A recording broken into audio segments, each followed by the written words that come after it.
can't write yes.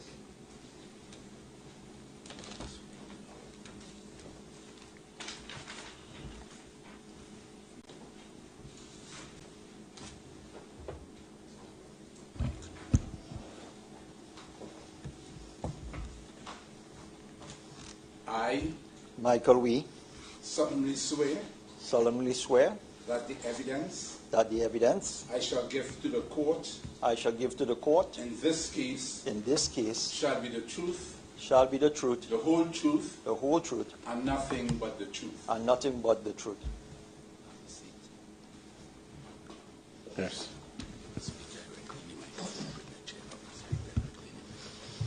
Yes. Thank you for coming. Do I pronounce your name Wee or Y? Wee. Wee. Well, thank you for coming. There's water there for you if you want it. If you need a break at any point, just let me know and we'll see what we can do, all right? Sure, thanks. We're going to start with the procedure where your statement is going to be summarized rather than having to go through the entirety of it. You follow. That summary is going to be given by Mr. Bissessar, who sits on the end of the row there.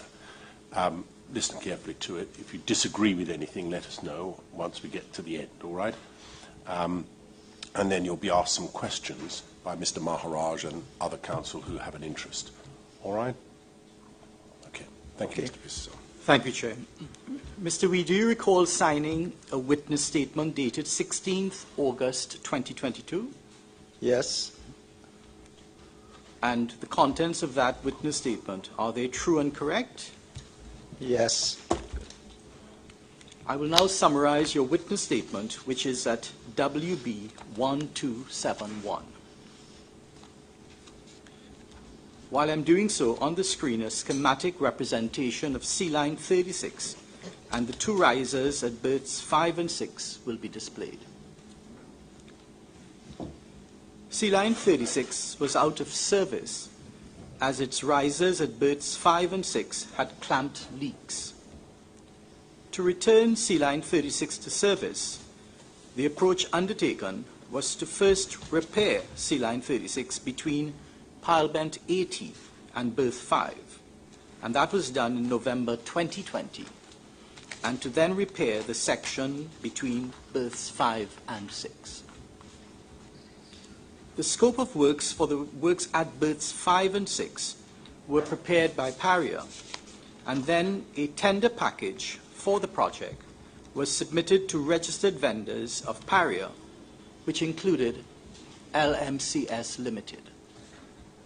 I think this doesn't really represent what the first repair was. There was a second loop. The riser that fixed at 5 first, I mentioned in 2020, would be a separate loop, not this loop. Okay? Thank you, Mr. Wee. This is just merely for illustration purposes. Yeah. It's not related to specifically what we are summarizing.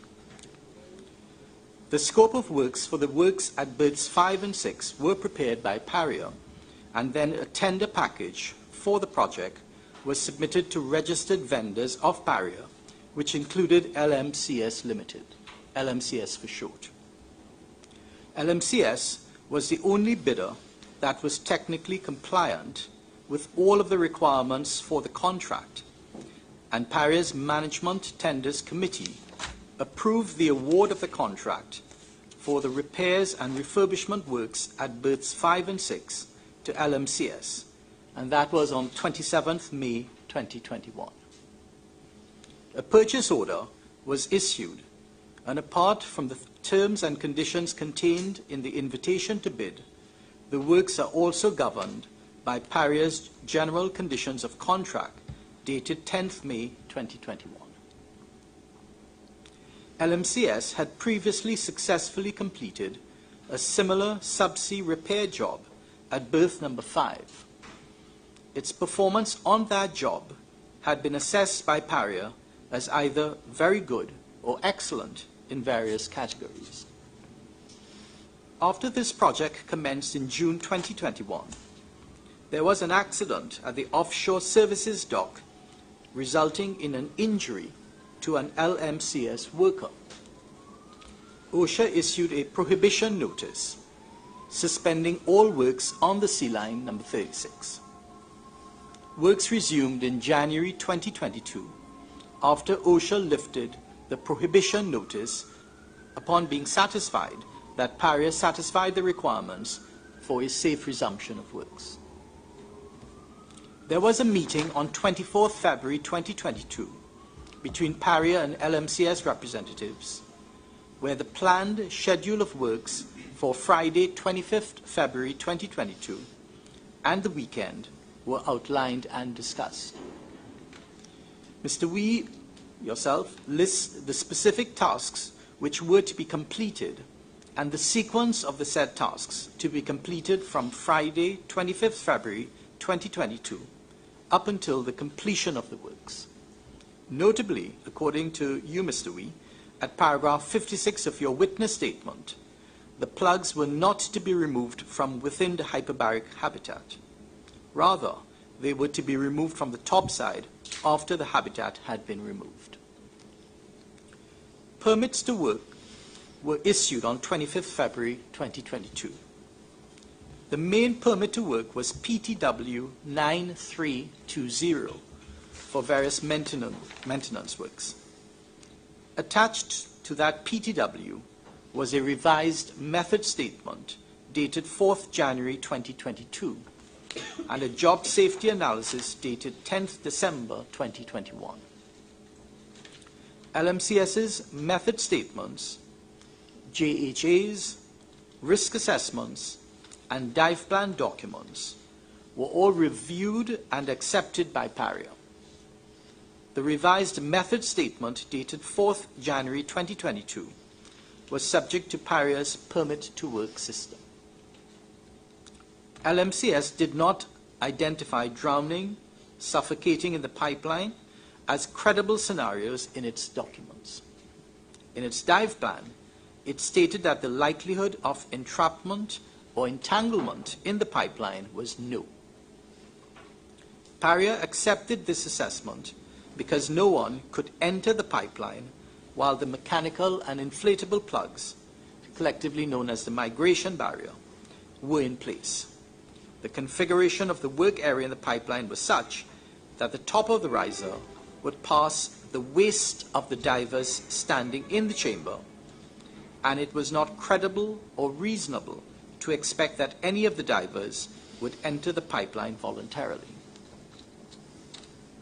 There was no job or task described in PTW 9320 for the removal of either the mechanical plug or the inflatable plug. The removal of the plugs by LMCS without express approval by way of permit to work would have constituted a serious breach of Paria's PTW's procedure and constitute work which was not authorized. The removal of the plugs would have caused a dangerous disturbance of the atmospheric conditions inside the chamber and the differential pressure between inside the pipeline and inside the chamber. This would have allowed the hydrocarbon fumes from the pipeline to enter the chamber, which would have contaminated the breathing air in the chamber and would have created a combustible environment and would have created as well a fire hazard. In your witness statement, you say that the removal of the plugs by LMCS opened the differential pressure between the pipeline and the chamber, which is likely to have caused a powerful and immediate suction effect, which pulled and entrapped the divers inside the pipeline and ultimately caused the deaths of 4 of them. You were a member of Paria's incident command team, and you gave in your witness statement an account of the response of that team to the incident. In your witness statement, you say that at 6 p.m., this is on Friday, the 25th of February 2022, the IMT, that's the incident command team, or the incident management team, got information that Christopher Boudram was rescued. The IMT then made a decision that the remaining divers were in the pipeline, and the IMT decided that it was critical to ascertain the conditions in the pipeline for any rescue efforts to be safely planned and executed. In your witness statement, you say that based on that decision at 6:10 p.m., the IMT took steps to source cameras to provide internal visuals of the pipeline. You say that it first made efforts to obtain a borescope, but this could not be used because the borescope light intensity was inadequate. In your witness statement, you say that the IMT made efforts to obtain a push-rod camera, which was used at about midnight to conduct an inspection of the pipeline, but encountered an obstruction in the horizontal section. You say that at 10 p.m., the IMT had a telephone call with Christopher Boudram. He is the survivor. At around 10:50 p.m., you say in your witness statement that you made arrangements to obtain a pipeline crawler. That crawler also encountered an obstruction in the horizontal section of the pipeline. You then discussed the works of the IMT and the ICT, and you say that during the meetings and discussions of the ICT, several search and rescue options were discussed, and you identified 4 of them. Firstly, open water search. This was immediately after the incident. Secondly, a dive rescue into the pipeline and dry hyperbaric chamber. And you say that this, once the first diver was recovered, and it was therefore known that the divers were in the pipeline. Thirdly, a confined space rescue in the pipeline in a dry environment. And you say that seawater had to be pumped out of the line prior to this rescue effort. And finally, fourthly, cutting of the pipeline. You say that, however, neither the Coast Guard or the expert diving companies or the rescue company which Paria contacted could be persuaded to enter the pipeline to conduct a rescue. You say that, further, the cutting of the pipeline was deemed too inefficient and too risky due to the estimated time it would take to plan and execute the works. So can you please stay where you are, as Mr. Miraj has several questions for you following any statements from the Commission. Good morning, Mr. Good morning to you. Good morning to you too, sir. I just want to ask you some questions. I'm sure you'll be able to assist us. 1 second. Microphone. Sorry, I just want to ask you a few questions because I'm sure you'll be able to assist us in the task which the commissioners have to decide. You said in your witness statement that you are a member of the Incident Command Team of Paria. Could you explain to us what is the duty, what is the duty and functions of that team? Just a summary of it. Okay. The Incident Command Team is a team responsible for the management of any major incidents on the site or emergencies. Right? It's headed by the incident commander, and other functional people in the group would be logistics coordinator, which would be me. You would have someone for the site, right? And any other supporting that would require. So it's basically a management team that comes together to manage the incident. Okay, and on the 25th of February, 2022, when this accident occurred, you were a functioning member of that team. Am I correct? Yes. And according to your witness statement, at about 3:13 p.m. on that date, you first heard of the accident. Yes. Yes. Now, I want to deal first with the rescue aspect of your statement, okay? It was mentioned a short while ago that you got information that Christopher Boudram was rescued, and am I correct, you got that information at around 6 p.m. on the 25th of February? That is correct. Correct. Would I be correct to say that prior to the rescue of Christopher Boudram, the efforts of Paria to rescue was constituted mainly searching in the open waters for the divers? Based on the information provided by LMCS, Paria focused on see and search. Let me explain a little bit. Under the contract, LMCS, as our independent contractor, expert contractor, is required to provide an emergency rescue plan and the respective people to execute the emergency plan. This being a job of diving, Paria doesn't have divers, neither the competencies with diving in this instance. So that would have relied on the contractor to provide that. At the time of the incident, the information reaching to the IMT was limited, only that it was reported by Mr. Andrew Farah that an incident occurred around 2:45. Subsequent to that, he put on his gear and entered the water, and about 15 minutes later, thereafter, he reported that in the chamber there were no divers, though it was dry. That information related back to the IM. There was a report back to the incident command team that an incident occurred in the chamber, and Paria, on its own accord, started sea search because that is what they're capable of. We have boats, we have tugs, and we were able to search the open water, while LMCS would have been responsible for the execution of their rescue plan within the chamber. Okay, I'll come later to about responsibility. I'm just trying to get the facts from you. Yeah. It is therefore correct that prior to the rescue of Christopher Boodram, Paria's rescue efforts were confined to searching the open waters. Correct. Correct.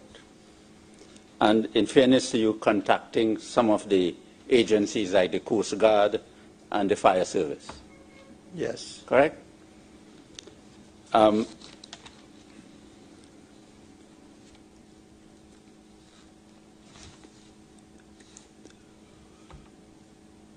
Before you, well, put it this way, I want to ask you. So after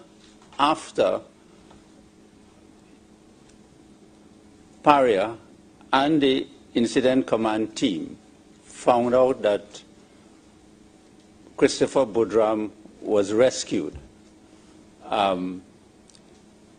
according to your statement, you all started to make efforts to get cameras, crawlers, boroscope, and etc., to get information of what was in the pipeline, the condition in the pipeline.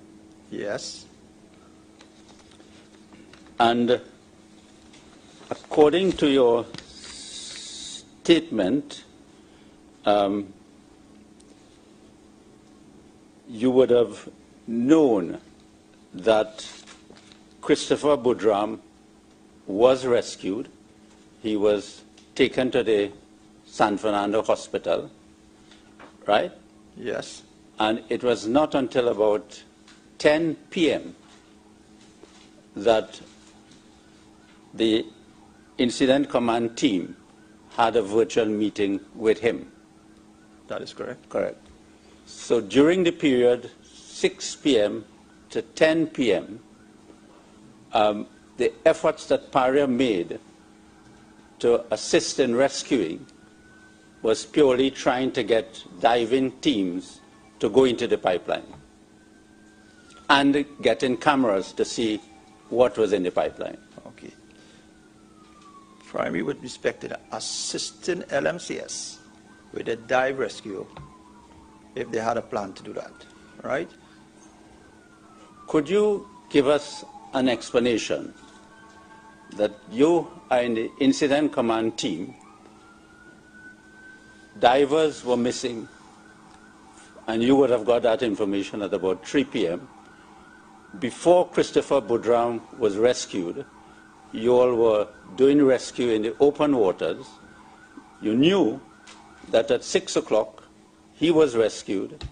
You continued to try to find out what information you could get from what is inside the pipeline, the conditions of the pipeline, and not until 10 o'clock you decided to talk to Boodram, who would have had first-hand information about what was in the pipeline.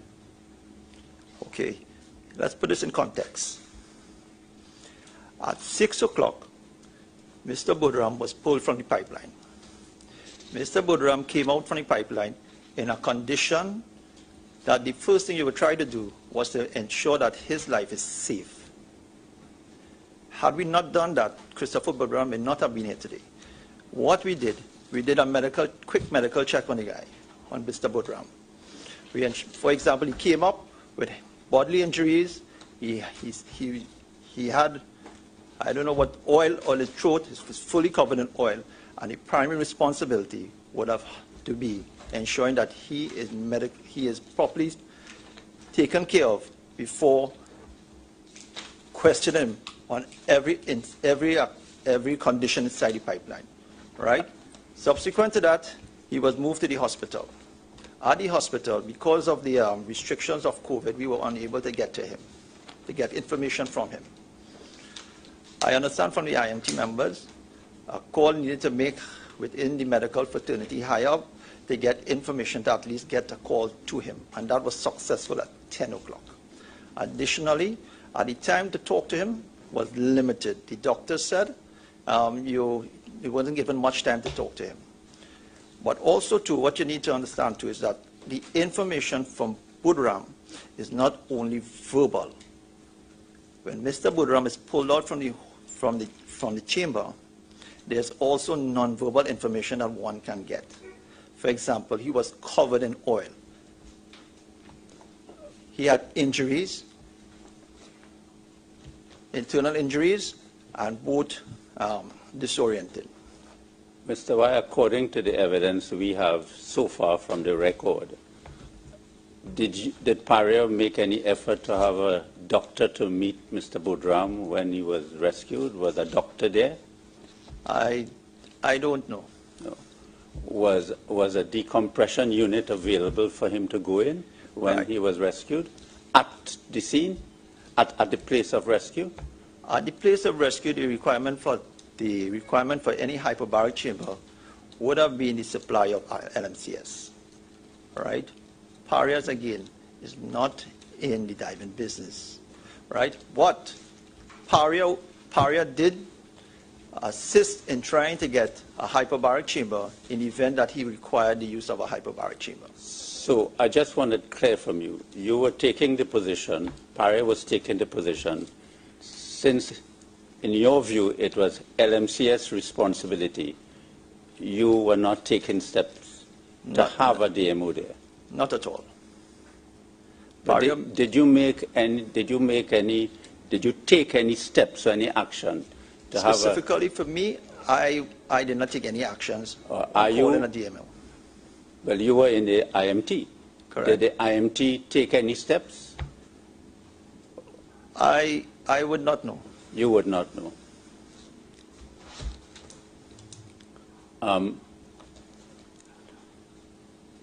But we had called in all the other agencies, the fire services, whoever, Coast Guard. I'm not so sure if we actually called a DMO. Mr. Budram told us that when he went to the hospital, he was conscious, he was talking, he talked to his wife, he talked to the nurses. Would you doubt that? No, I don't doubt that. You don't doubt that. Now, if he was in that condition, would you agree with me that the IMT and you would have got important information from him as to what was the condition in the pipeline? If we could have spoken to him, yes. Did you make any effort to find out whether you could have spoken to him? Me personally or the IMT? You. No, I didn't make personal efforts to call him because I don't have his contact numbers. I don't know the numbers for the hospital. But you were in the IMT? Correct. What the IMT did that evening, did you have records of it? Yes, there should be records. So there are minutes of what happened at that meeting? There would be, the IMT would log, the IMT logs what, a live log of what's occurred. From what you know, have you seen any record of the IMT making any effort to talk to Mr. Budram before 10 o'clock that evening? From what I know, we were attempting to talk to him, but we only got through at 10 o'clock. So when you only got through what, on the telephone or what? On the telephone. So when did you attempt to talk to him? From as early as possible, I guess. Do you know or you assume? I assume. You assume. Because that would be the natural response. Well, from 6 o'clock to 10 o'clock, 4 hours, did you consider it was urgent to be able to get this information? Because according to your statement, that was important for you all to make a decision as what to do to rescue. Right. Personally, I did not go to the hospital, but I understood that we sent someone to the hospital in an event of... Who was that? I don't recall his name. Do you have a record of the person's name? We'll have to talk to the HSE lead on the team. Mr. Y, as a senior officer of Paria, would you not have thought at the time, and a member of the incident command team, would you not have thought at that time that you could have had an official of Paria accompany Mr. Budram in the ambulance to get vital information that you were looking for from cameras and boroscope and etc.? Okay. At the time, did you think of that? The incident command team structure has different responsibilities for the individuals. I'm sorry? The incident command team comprises different members who have different responsibilities. At the time of the incident, when Christopher Budram is retrieved, I would have then started to focus on getting the, as I said, the cameras and stuff to get the information in line as part of the logistics lead. The part of the stabilization and transport of Mr. Budram would have fallen on another member of the team. Who is that member? That would be Randy Archibald.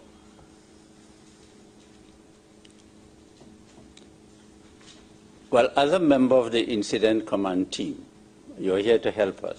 Yeah. Would you agree that if someone from Paria or a member of the incident command team had accompanied Mr. Budram, they could have got information from Mr. Budram of the matters you all were making attempts to get from the cameras and the boroscope and etc.?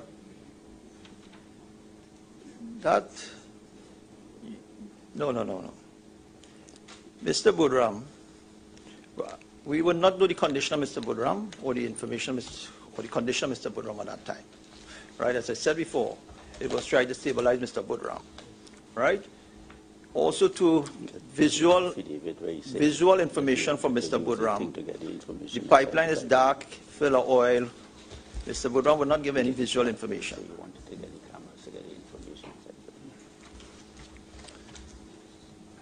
But Paria were making attempts to communicate with Mr. Budram to understand what information he could provide for the internal of the line. Okay. Am I correct in saying that from 6 o'clock to 10 o'clock and continuing, but let's take from 6 to 10, yeah, the purpose, the IMT, was trying to get the cameras and to get information to see what was the condition inside the pipeline in order to determine what rescue plan to devise? To assist with the rescue plan to devise, yes. And would you agree with me that Mr. Budram was inside that pipeline? You would have known then that after he was rescued from the pipeline, from inside the pipeline. Am I correct? Yes. So the information which the IMT wanted to have was information which Mr. Budram could have given to you and the IMT. Am I correct? Yes, and we got that around 10 o'clock. Yes. You gave evidence of a conversation the IMT had with Mr. Budram. Yes. And the the information you gave in your witness statement is accurate? To the best of my recollection, yes. Is accurate. I want to read what you said in your affidavit about, about what the information you had with Mr. Boudram. The conversation. That conversation is at, I wonder if the witness can be shown his witness statement.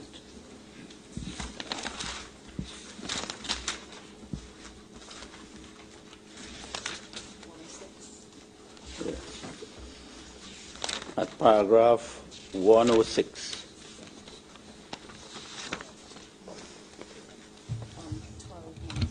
Page 1290. Page 1290.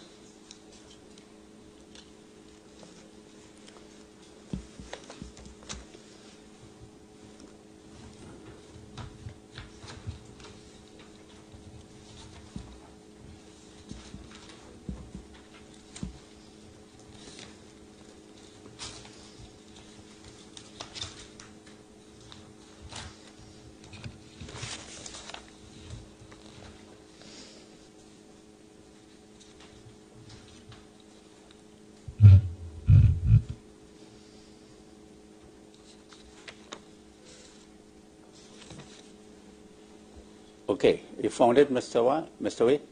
Yes, sir. He said at around 10 p.m. the IMT and the names there were on call with the rescue diver, Christopher Boudram, who provided his recollection of the events within the pipeline. He stated that on his way out of the pipeline, he crossed over blacks who was already gone. He was assisting Kaz, who had a broken leg, and he encountered an air pocket. They continued on the way out, but lost a diver along the way. He encountered another air pocket and then lost Kaz. He recalled that he felt and counted 2 pipe wells before he reached the elbow. As he was coming up with Faizi behind him, Faizi told him he could not make it and to leave him behind. Do you said this was accurate of the conversation that you had with him. That's my recollection of the conversation, yes. Yes. Do you see anything here of they asking him about the condition in the pipeline, those conditions, what you wanted to know?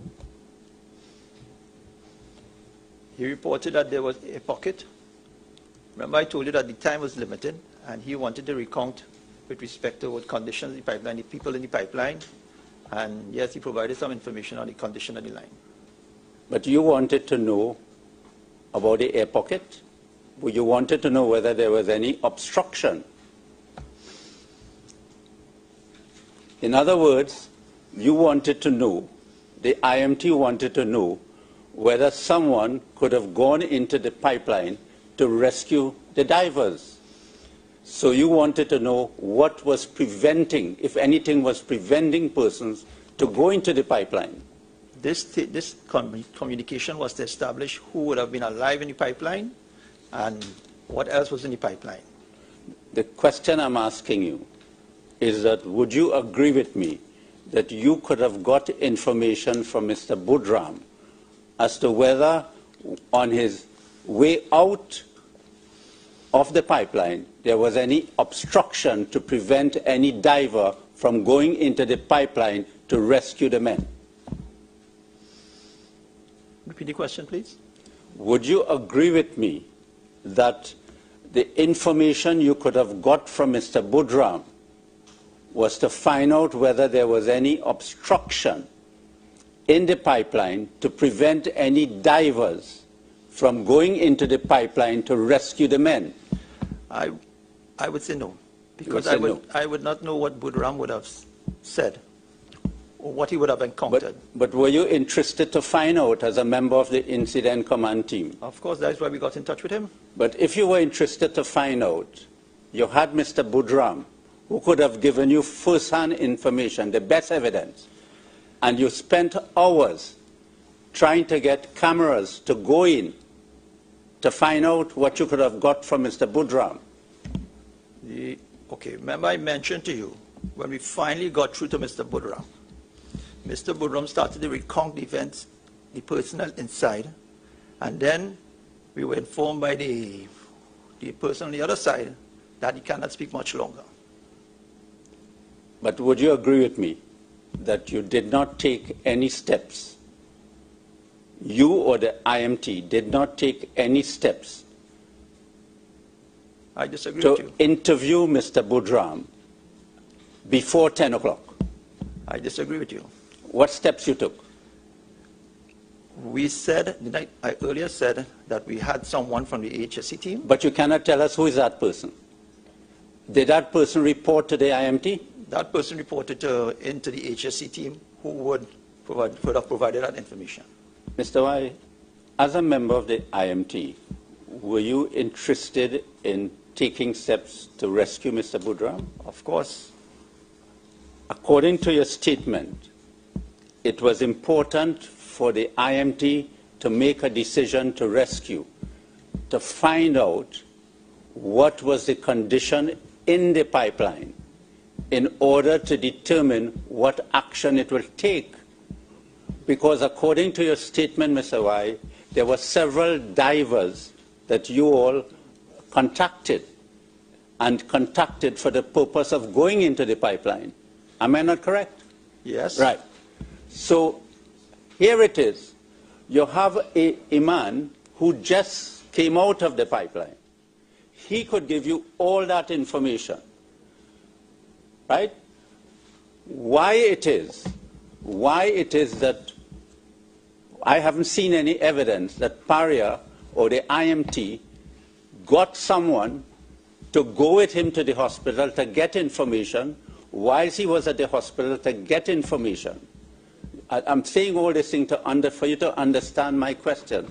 Could you assist us? Mr. Chairman, if I may object, I'm sorry, but this is in order to assist. Mr. Ramesh Lawrence Maraja said he hasn't seen any evidence that anyone from Paria was there. At least that's what I understand him to be saying. Perhaps he might want to consider, before pursuing the question, considering the statement of Mr. Paul Yearwood and paragraph 33 of that statement. I don't want to identify what that evidence is at this stage because the witness is giving evidence. What Paul Yearwood at paragraph 33 says.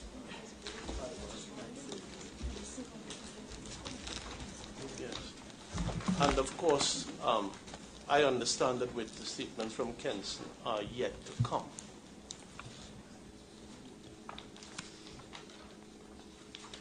Yes. Yes. At paragraph 33, at paragraph 33, it said of Mr. Paul Yearwood's statement, it says that at the time he indicated he was in the San Fernando at 9:53 p.m. He indicated he was at the that Mr. Sham Balkisoon said that he was in the San Fernando General Hospital with Mr. Budram. A person who identified himself as Budram was put on the line and spoke to Mr. Mustaq Mohammed. What I'm saying, I'm not disputing that someone spoke to him. What I'm disputing, I have not seen any evidence so far that anyone tried to find out from Mr. Budram what was the condition of the pipeline when he came out. Yes, I think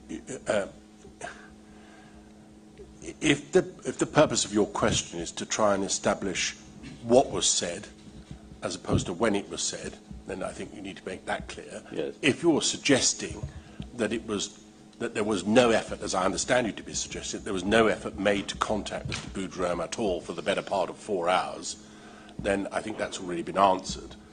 He's made it clear that he says there were efforts being made.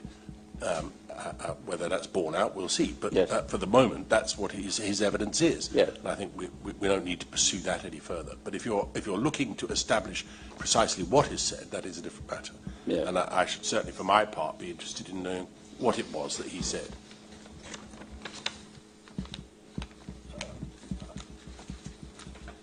Mr. I think Y. what might be particularly useful, forgive me, I think what might be particularly useful is to know whether anyone wrote any of this down. Yeah, yeah. In respect of what what's the name of it? In respect of Mr. Sham Balkisoon conversation allegedly made with Mr. Christopher Budram, do you know whether that was written down and that there was any written record of that? I would know, because that would be Sham Balkisoon. I would not have interfaced with Sham directly. But you would agree with me that Mr. Budram could have given you information as to whether there was any obstruction in the pipeline to prevent any rescue being done. Mr. Budram provided that information physically, that there was oil in the line. He provided information that there's an air pocket. He provided information that the men were in the line, right? He provided, and the rest would have been deduced from that the divers would have had their tanks off of them, and everything, the chamber information from FARA reflected that the chamber was empty, meaning that all the tools and the gear was inside. Based on what you have told me, Mr. Budram did not say that there was any obstruction in the pipeline to prevent a diver from going into the pipeline. Based on my statement here, it did not say that. No.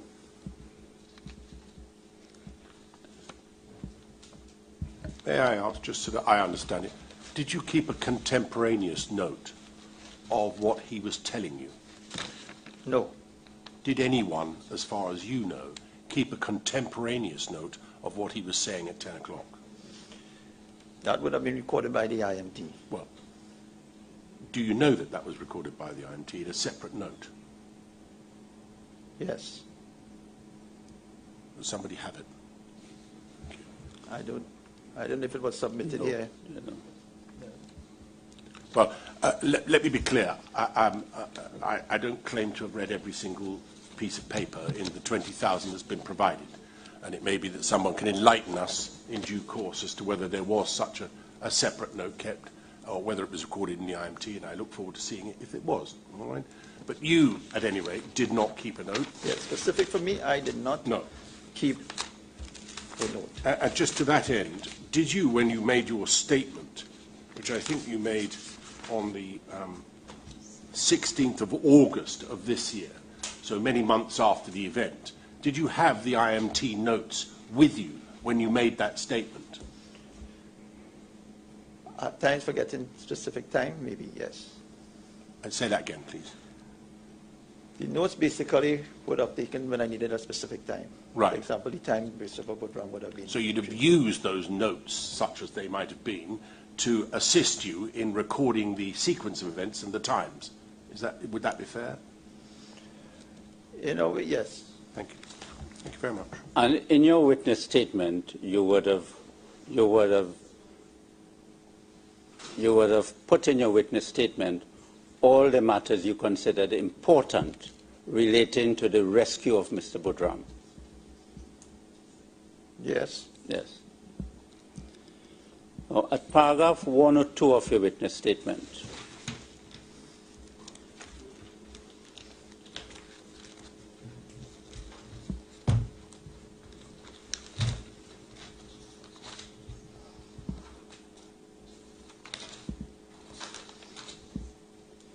after it was found out that Mr. Budram was rescued within the pipeline, you stated at paragraph 102, having heard that Mr. Budram said that the remaining divers were trapped in the pipeline, it is critical for the IMT to ascertain the conditions within the pipeline for any rescue effort to be properly planned and safely executed.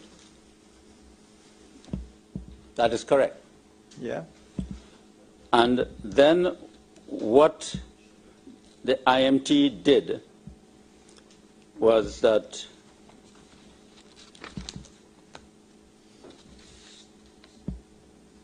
at paragraph 107,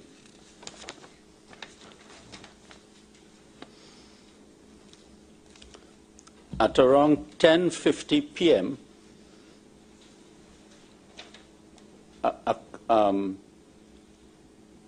a company was contacted to provide a crawler with a camera. Correct? Yes. And what was that purpose? What that was to achieve? To enter any pipeline, to establish, to identify the conditions inside the pipeline. Well, to identify whether there is any obstruction. Because at paragraph 107 you said, I contacted HHSL Systems Limited for the mobilization of a pipeline crawler with camera. HHSL reported that within the riser of boat number 6, they were able to descend the riser unobstructed, and the horizontal scuba tank was obstructing the pipeline crawler from going further. Correct? Yes. So would I be correct in saying that the IMT wanted to know through the crawler and the boroscope whether there was any obstruction in the pipeline? Yes. Yes.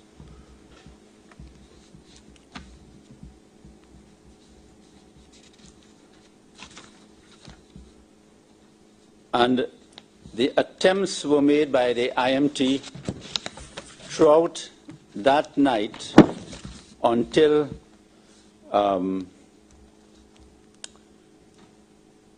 until 3 p.m. the next morning, in trying to get the crawler and getting the footage in order to determine whether there was any obstruction in the pipeline. Not only obstruction, but the conditions inside the pipeline. What condition? Apart from obstruction? Additional risk that is in the pipeline. Like what? We were unaware of what caused the incident, right? At this time, we knew it was a Delta P incident. However, we did not know if the incident would have created any secondary condition, which another Delta P incident could have occurred. Another Delta P? Yes, or another Delta P incident could have occurred, or what could disrupt the conditions in the line that would have affected the air pockets. So you formed an opinion, or the IMT formed an opinion there could be another Delta P? There was, at this stage here, we do not know, so we have to consider different scenarios. So the crawler photograph would have assisted you to find out whether another Delta P would have occurred? It would provide information that could have answered the questions or provide clarity on where the items could you assist us? How would that have been able to assist to determine if another Delta P could have occurred? The camera would have been able to go into the line if it was able to go in freely to 100 to around, I think it was about 600 plus feet, the camera could have gone in. It would have established the conditions inside the line, because at that stage we understood that the plug was removed, was attempted to be removed, and it could have been stuck somewhere in the line. You don't know where, you don't know berth 5 was closed, the pressures are different. So the conditions, we are unaware of the conditions. And the crawler would allow you to see, allow you to pick up information. Well, just a moment. I understand that. Of course, any camera equipment into the pipe will give you information. But you haven't really answered the question that Mr. Maharaj was asking, which was, how would that crawler help you identify if there was a possibility of a second Delta P? Okay. It could establish if the plug was deflated or inflated, or still inflated. Had it been inflated, you could have had a different pressure on the berth 5 side and the berth 6 side. If it was deflated, it would have said that then the pressures on both sides would be equal, and you can do a different strategy for options. The plug itself would have created, if it blocked the line, one side would have a different pressure and the next side would have a different pressure. Yes, I follow that. But of all things that were in that pipeline, the first thing that got sucked in, if it got sucked in, would have been the plug. Yes. So that would be the furthest thing away from all the other things that were in the pipe, right? Yes. So by now you knew that the men were in the pipeline. Correct. You presumably assumed, if not known, that the tanks were in the pipeline. Yes. And any other equipment that might have been in that hyperbaric chamber. Yeah? Yes. So how was your crawler going to go past all of those things to a plug that would have been the furthest thing away, and how would that have assisted you in knowing whether there was the possibility of a second delta P by identifying the plug was inflated or not? How would it be possible? Because we don't know. Who's we? Don't know. We, the team. Don't know what? The conditions inside the pipeline. No. I follow location. that. I don't want to go over that Mr. Maharaj is doing that. I just need to understand. Forgive me, Mr. Way. I don't understand.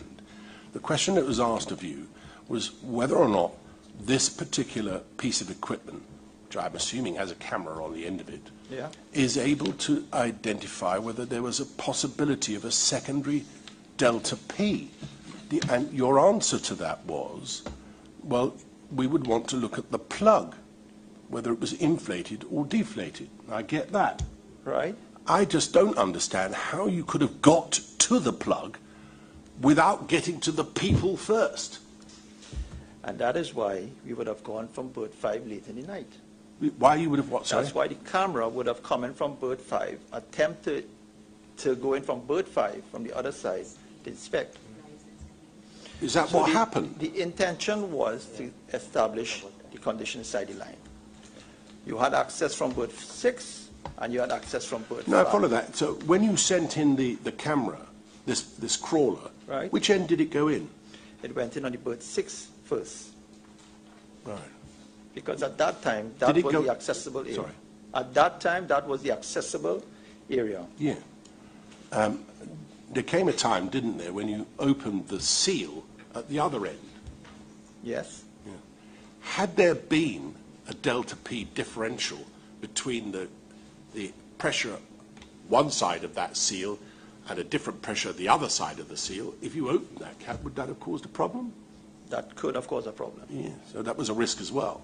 Correct. Yes. Of course, the men were still in the pipe when you were sending in this crawler. Right. So let me just step back a bit. Wait, no, just before you go on. So there, I could please. answer that question No, for you. well, you have. You told me they were still the other side. So I just want to, I need to be clear about this because I think it's quite important. If you send the camera at the other end, which you told me you did, when was that? That would have, you have to refer to my statement. Yeah, please do. It's there for your use, yes. Perhaps someone can guide you as to which paragraph that might have been in.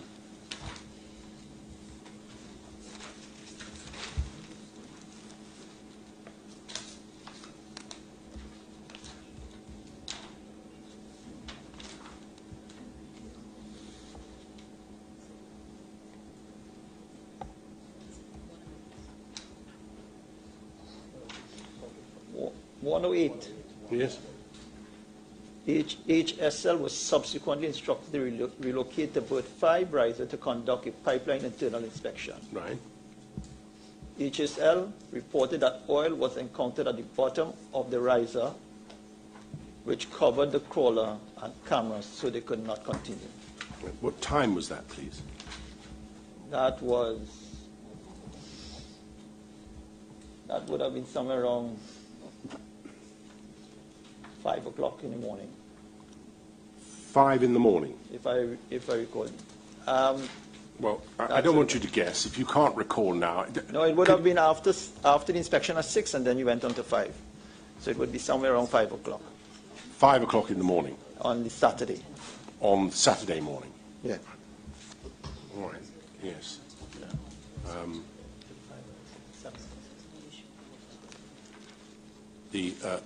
So that I understand as well,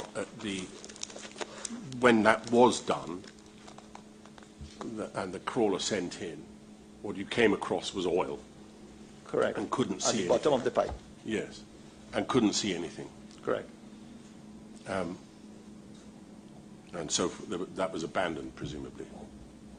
That was abandoned, but it did provide information, Well, provided the information there was oil at the bottom of the pipe. and that the plug was sealing the line. Was what? And the plug was sealing the line. Sealing the line. Because one level on 6 was full of water, Right. and on 5 was just oil at the bottom of the line. Right.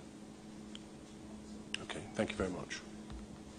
But Mr. Why, are you aware that at around 10 p.m., the topside riser was above water? The topside riser at 10 p.m. was At above berth water. 6? Yes. That was above water? Correct? So the camera went in from above water? At 6. Yes. Yes. So both sides of the riser were above water? Both sides of the riser were above water at around 10 p.m. Both, explain that. I had not seen both risers were above water. Water, sea level. Yes. You right? Yes? Yes. I am talking about the level inside the pipeline. Sorry if I didn't make myself clear. The level of water in berth 6 was higher than the level of oil at berth 5. At 10 o'clock at 10 o'clock? Yeah. How do you know that? Okay. Well, I have to make an assumption here. Make an assumption. That nothing occurred, that the plug did not move between 10 to 5 o'clock in the morning. Do you consider yourself an expert in delta P? No. Do you consider someone sufficient to give an opinion on delta P? In this instance here, with the YouTube. So you consider yourself sufficiently experienced and have the expertise to give an opinion on delta P? On that issue with the plug stuck in the line?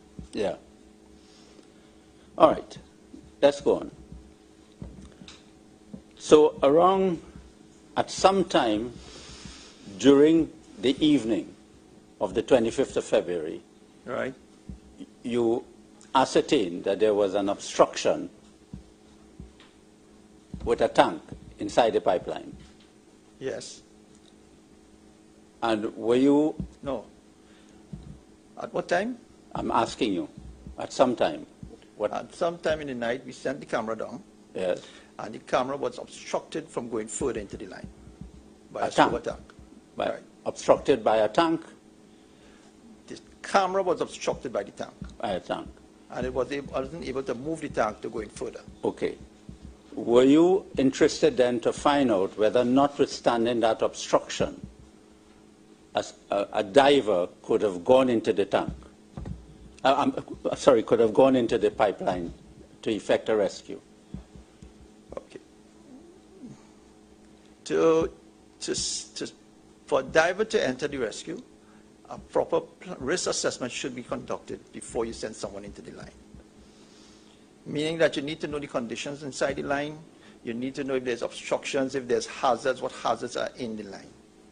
Right? To send someone inside that line without knowing that would be reckless. Okay, so at some time in the night, you found out that there was an obstruction with a... We found out that there was a tank at around the elbow. Did you all do a risk assessment? We did not have all the information to do a risk assessment. What information you want? More cameras to go inside? We did not know the quantity of oil inside the line. We didn't know the distance the divers are inside. So, if you wanted to send a diver down inside, you needed to know a lot more information, right? Because then you put the diver's life at risk. So this risk assessment would have taken a long time. The risk assessment? The risk assessment took a long time, not so? No, there was no risk because assessment done. According to your evidence, several efforts were made and crawlers went, boroscope went. Right.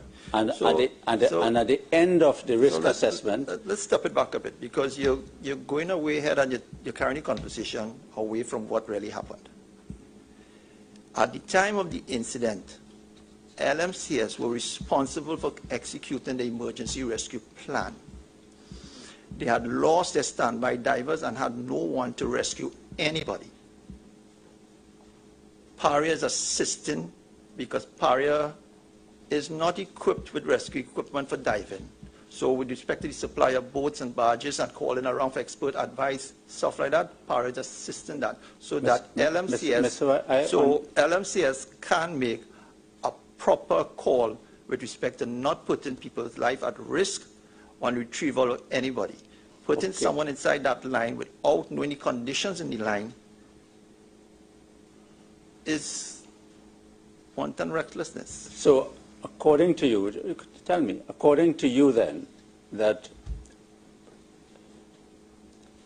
the risk assessment would have necessitated getting full visual of what was in the line? Not for the full visual. You can get a risk assessment for a certain section, and that could provide information and you could progress further. I'm not saying that can't be an option. So unless you have information to make that first entry safely, then it would be reckless. Okay, could you assist us to tell us what time you finished, well, Paria or IMT completed their risk assessment to make a decision whether they would go into the pipeline?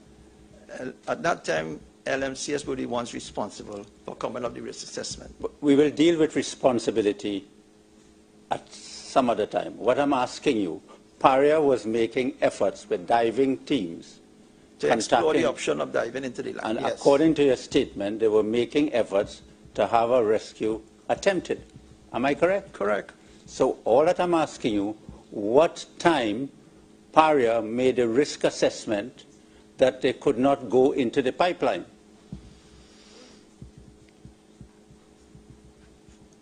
The risk assessment, the advice given from different divers, commercial divers, were not advising that it was safe enough to enter the line. Right.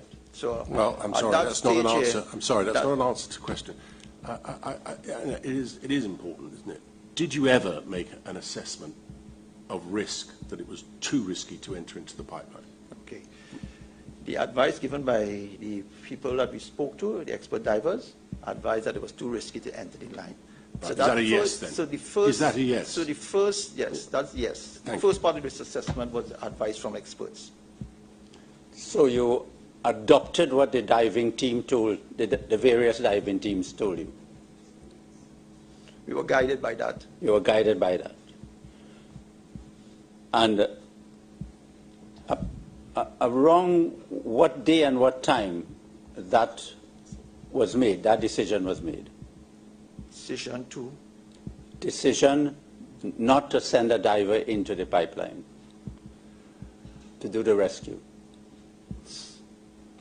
Sometime in the after Christopher Boudram was rescued, a decision was made that not to enter the pipeline unless we have more information to ascertain the condition in the line and ascertain that the risks were acceptable to send someone into the pipeline. I agree, that is what you said, but I'm asking you at what day and time you made the decision not to send someone in the pipeline? I'm not sure it's an entirely fair question, because I'm assuming, from what the witness has already said, that they were constantly reviewing whether it was possible to put anyone in the line. Yes. And as I understand what you're saying, Mr. Way, is that that review was an ongoing process, which ultimately you decided it was too risky to send anybody in the line. Because we were advised by expert divers. No, I understand that, but I mean, we're not interested for the moment in how you arrived at that decision, but you did arrive at the decision that at no point in time were you given sufficient information to allow you to say it was a risk worth taking. That's what it comes to, isn't it? Correct. Thank you. And it was an ongoing thing, is what you're telling us. Right. The first minute Mr. Boudram comes out the line, it obviously was a very high risk to consider it. Hours later, days later, is a different question, because you'd had more information. That's as I understand it. Correct. And there never came a point in time when you, I don't mean you personally, I mean the IMT, were ever able to arrive at a point where you thought the risk was worth taking. That's what you're saying, as I understand it. Yes. Right. I'm not sure, Mr. Chairman. No, thank you. Now, you would have, apart from Mr. Christopher Boudram, who had been in the pipeline, were you aware that Mr. Michael Kurban had gone into the pipeline after Mr. Budram was rescued? There were reports, alleged reports. We cannot confirm that he entered the pipeline. Did you have reports that he entered the pipeline and he went through on the vertical section and the horizontal section? No confirmed reports. That's alleged. That's what he said. Well, if you were interested in getting information about the condition in the pipeline, did you make efforts to contact Mr. Budram to see whether you could get information from him? Sorry, Mr. Kuruban. Much obliged, Mr. Chairman. Mr. Kuruban? I did not personally make any communication, Mr. Kuruban. Do you know whether the IMT made any decision to contact him? I don't know. Do you know whether the IMT made any efforts to contact him, to get information about the conditions in the pipeline from him? I don't know. I don't know if it would have been reliable. Sorry, I didn't catch your... I don't know if what? We don't know if he entered the pipeline. We don't know the... Well, I think what Mr. Maharaj is asking is, did you ask him? It was there in the clips on what he did. But all that is... Sorry, I'm not... We did not ask Mr. I personally did not ask Mr. Budram. If I know the IMT asked Mr. Budram, I do not know. But Mr. Way, I think earlier I heard you indicate that Paria had officials at the site. Were those officials part of the IMT construct in terms of an on-site command or anyone relaying information back to the IMT? Yes, we would have someone on the berth itself who would report back into the IMT. Mr. Way, it is correct, though, that you knew that divers from LMCS were prevented from going into the pipeline to attempt to rescue. Who advised? Sorry? Paria would have advised divers that it's unsafe to enter. Did Paria take steps to prevent divers from going into the pipeline? Elaborate on the word prevent. You really need advice on the word prevent. Yes. Okay, let me explain. Prevent could either mean don't go. Prevent could mean, as it alluded in newspaper with Coast Guard, preventing. Paria did not prevent people from entering the pipeline. Had they done that, there would not have been the continued divers diving without past Paria's request to not continue diving because it was unsafe. After Michael Kurban dived in the pipeline and came out, yes, are you aware of any other diver who went into that pipeline? We would be aware of divers entering the hyperbaric chamber. Yeah, I'm not asking about the hyperbaric chamber. Entering the pipeline. You can't see. You can't see. You can't see. The hyperbaric chamber... You are giving evidence on oath. I'm asking you a question. Are you aware that Paria instructed the Coast Guard not to allow persons to dive into the pipeline? Paria advised Coast Guard to take control of the site because it was getting what's the word to use? I mean, this uncontrollable. The question is, I want your answer. Are you aware that Paria instructed the Coast Guard to prevent persons from diving into the pipeline? Paria requested the Coast Guard to assist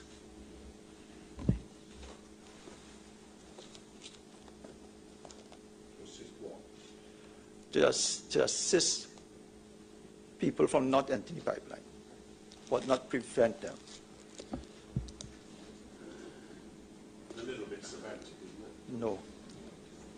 I want to read to you paragraph 109. Mr. Colin Piper is the incident commander, not so? Yes. And I want to read a paragraph of his witness statement, and I want you to tell me whether you agree with it. It's paragraph 109 of Mr. Colin Piper's statement, 1365.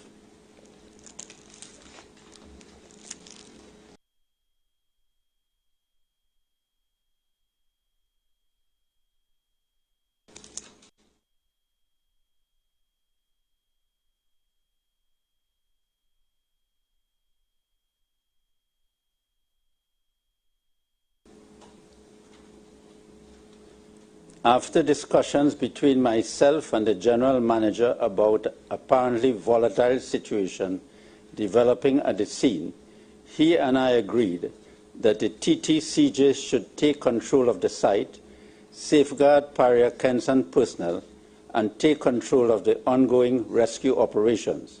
This would include preventing the LMCS divers from entering the pipeline. Mustaq therefore made this request of the TTCJ in my presence. Would you agree with that? That Colin Piper asked the Coast Guard, after discussion between myself and the general manager about the apparently volatile situation developing at the scene, he and I agreed that the Trinidad and Tobago Coast Guard should take control of the site, safeguard Paria-Lmcs personnel, and take control of ongoing rescue operations. This would include preventing the LMCS divers from entering the pipeline. Right? This is Paria making a request to the Coast Guard to take control of the site. And prevent divers from entering the pipeline. That was a request. Yes. Do you agree with that statement? I agree that was a request to the Coast Guard. Do you agree with the statement Mr. Colin Piper made there that you're reading? Well, I'm not sure exactly what Colin Piper would have read, but I would say I agree with the intent. Okay. Mr. Way, were you aware that there were divers prepared to go into that pipeline to rescue the men during the time you and Paria officials were looking for video and boroscope and crawler? I knew there were divers on the site who could have been available to dive. Into the pipeline? Well, it was into the pipeline once it was safe to do so. No, but you know that they were willing to dive even without having a risk assessment done? Yes. By Paria? Correct. Correct. Did you have any discussions with them? No, I did not have any discussions with the divers. In order to determine whether it was safe, whether what they told you would have been considered to determine whether it was safe for them to go in?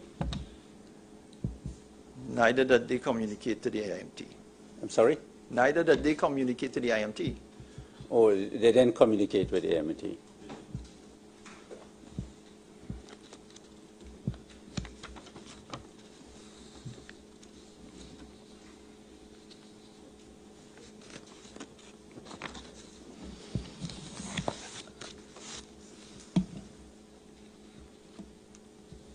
I wanted now to go to the scope of works. I do not know whether you consider this might be. I think I will. Can I just ask one more question? Sure. Before Mr. Maharaj, well, before we have lunch, I think. But were you aware that those who were missing were related to divers who were on the surface and who had worked or were working with LMCS? Yes, they were. So father, for example, of one, yes. a cousin or I think a brother of another. Were you aware of that? Yes. Yeah. And that perhaps relatives would be more likely to take risks to retrieve their own relatives than a stranger? Did that factor in to the risk assessment that you said you were making? Did it factor in? Yes. It did?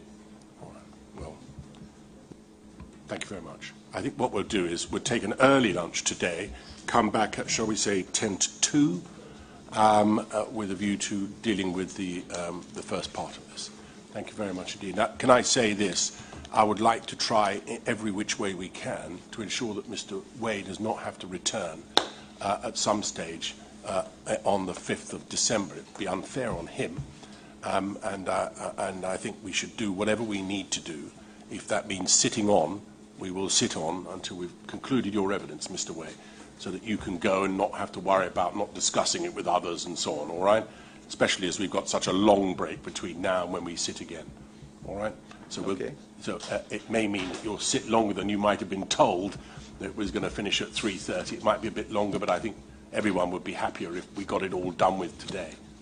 Not a problem at all. All right, thank you very much. So we'll come back then at 5 to 2, please. We'll call it 5 to 2. All rise.